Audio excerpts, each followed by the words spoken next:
జగన్మోహన్ రెడ్డి గారు ఒకటి ఆయన ఏదైతే పిఠాపురం అనుకుంటున్నాడో పిఠాపురంలో 1,10,000 మెజార్టీతో గెలుస్తారు. జూన్ 9, 10 పెట్టుడు ముహూర్తాలు పెట్టుకొని పద్మనాభరెడ్డి గారు ముహూర్తం ఆయన పేరు మార్చుకోవడానికి తప్పదు.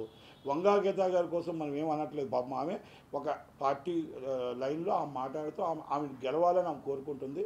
చిరంజీవి గారు వాళ్ళు రావచ్చు, మొత్తం ఎవరైనా రావచ్చు, సినిమా పరిశ్రమ రావచ్చు. ఈరోజు నాగార్జున గారు ఏదో వచ్చింది వైసీపీకి సపోర్ట్ అని వచ్చింది, అది ఫేకా నిజమా మాకైతే తెలియదు. నేను వాయిస్ ప్రకారం బాగా జగన్మోహన్ రెడ్డి గారు మంచి పాలన చేస్తున్నాడు అని మాత్రం నేను విన్నాను. మరి అలాంటప్పుడు మా 99% టీడీపీకి సపోర్ట్ చేస్తున్న నాయకులు ఎవరు? మీరు ట్విట్టర్లో ఎందుకు పెట్టట్లేదు? మీరు ప్రచారం ఎందుకు చేయట్లేదు? మంచివాడికి మనం సపోర్ట్ చేస్తే మన సినిమా ఫీల్డ్కి అందంగా మన సపోర్ట్ ఉంటుంది. ఆయన తరపు నుంచి సినిమా వాడు అయినా సరే ఎఫ్డీసీ చైర్మన్ పోసాని కృష్ణమూర్తి గారు ఇష్టం వచ్చిన మాట్లాడుతున్నాడు, ఇష్టం వచ్చినట్టు, మామూలుగా కూడా కాదు. కానీ మెంటల కృష్ణకి మెంటల్గా మాట్లాడుతున్నప్పుడు మనం ఏం బ్యాలెన్స్ తప్పితే మనం చెప్పలేము. కానీ అభివృద్ధి కోసం నువ్వు ఛాలెంజ్ చేయి. నువ్వు ఎఫ్డీసీ నుంచి చైర్మన్గా ఉంటే మా ఇండస్ట్రీకి ఏం చేసావు, ఏం సాధించావు, మా ఇండస్ట్రీని ఏం తీసుకొచ్చావు, ఎక్కడ స్టూడియో కట్టావు, ఎక్కడ ఇన్ఫ్రాస్ట్రక్చర్ తీసుకొచ్చావు, ఆ దమ్ము ఉంటే అది చెప్పగలగాలి. నీకు అది లేదు ఇది లేదు. నిన్ను తిట్టడానికి, నీకు అవార్డులు ఇవ్వడానికి పెట్టారు. అవార్డులు ఎవరు పెట్టారు?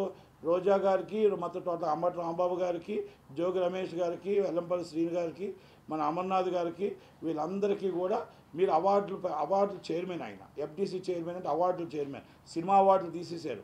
ఎవరు ఎక్కువ తీడితే వాళ్ళకి రోజుకు ఒక అవార్డు అంట. వాళ్ళు నెంబర్ 1 రోజా గారు, నెంబర్ 2 అంబటి రాంబాబు గారు. ఈ అవార్డులకు చైర్మన్ అయ్యాడు ఆయన. సినిమా ఎఫ్డీసీ చైర్మన్ కాదు, తిట్లు పురాణంలో చైర్మన్గా ఆయనకి ఇచ్చారు. కనుక సినిమా ఫీల్డ్లో నేను ఒకటే చెప్తున్నా, ఆడి గారు ఉన్నారు, ఆయనకు అర్థమైపోయింది. ఎందుకంటే రేపు రాబోయే గవర్నమెంట్ టీడీపీ గవర్నమెంట్ కనుక ఆయనకు అర్థమై ఆయన ఎవరితో మాట్లాడట్లేదు. సినిమా ఫీల్డ్లో నేను చాలామంది ఒకటే చెప్తున్నా, మీరందరూ ముందుకు రండి, ధైర్యం చేసి. రేపు రాబోయేది చంద్రబాబు నాయుడు గారి నాయకత్వం. రాజధాని లేని రాష్ట్రానికి మన రాష్ట్రం కాపాడుకుందాం, మన రాష్ట్రాన్ని నిలబెట్టుకుందాం. చంద్రబాబు నాయుడు గారి కూటమిని గెలిపించుకుందాం, పవన్ కళ్యాణ్ గారిని మనం గెలిపించుకుందాం, మన మోడీ గారి నాయకత్వాన్ని మనం బలపరుద్దాం.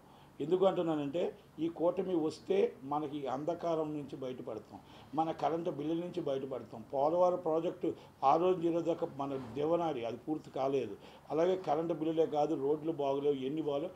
మనం ఎన్ని బాగుపడాలి అంటే, మనం విశాఖపట్నం ఆర్థిక రాజధాని అవ్వాలి అంటే, 32 కిలోమీటర్ల కారిడార్ పూర్తి అవ్వాలి అంటే ఇవన్నీ అవ్వాలంటే చంద్రబాబు నాయుడు గారు రావాలి. చంద్రబాబు నాయుడు గారు రావాల్సింది. నిన్ను చూశాను, జగన్మోహన్ రెడ్డి గారు ఏదో మాట్లాడుతున్నారు, ఏం మొత్తం టోటల్గా ఏదేదో మాట్లాడుతున్నాడు ఆయన. మొత్తం టోటల్గా మీ చెల్లెళ్ళే చెప్తున్నారు, షర్మిలమ్మ గారు, సునీతమ్మ గారు.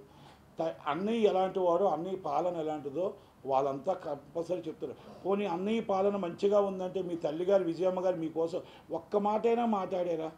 ఒక్క మాటైనా నా కొడుకు చాలా గొప్పవాడు, చాలా మంచివాడు అని చెప్పారా? రాజశేఖర్ రెడ్డి బిడ్డగా రాజశేఖర్ రెడ్డి గారికి ఆ హక్కు ఎంత ఉందో మీకు షర్మిలమ్మ గారికి కూడా అంతే ఉంది. అలాగే వైఎస్ వివేకానంద రెడ్డి కూతురుగా సునీతమ్మ గారికి ఉంది. ఓకే, ఎవరు మర్డర్ చేశారో ఇంటెలిజెన్స్ రిపోర్ట్ కూడా తెలియని పరిస్థితుల్లో ఆంధ్రప్రదేశ్ గవర్నమెంట్ ఉంది. అలాగే ఎవరికి ఏం జరుగుతుందో మన టోటల్గా కోడికత్తి కేసు ఏమైంది ఇప్పుడు దాకా తెలియదు. అలాగే గులకరాయి కేసు ఏమైందో ఒకటి అన్యాయం అయిపోయాడు, మళ్ళీ ఎప్పుడు బయటకు వస్తాడో తెలియదు. కనుక ఈరోజు రాష్ట్రంలో ఏముందంటే అంధకారంలో ఉంది.